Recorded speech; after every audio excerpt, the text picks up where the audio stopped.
da quando nascimmo fino a quando morimmo, quanta cosa che ci abbiamo imparato, quanta cosa che avimmo capito.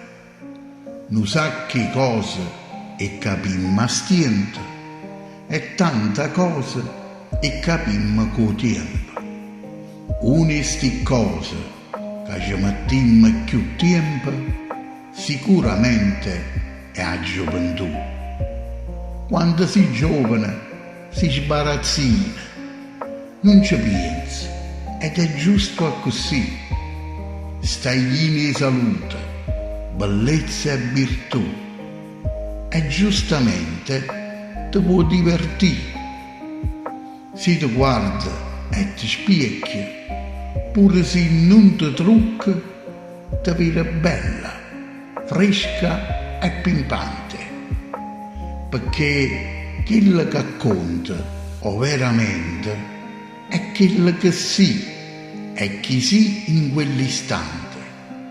E meno male che si ragiona così, se no non riuscisse a te divertire.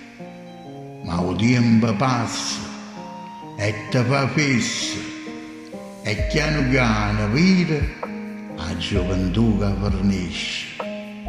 Lo specchio ti parla e ti dice chi sì, e prima rughe ti fanno capire che il tempo è prezioso e non sa da sciupare.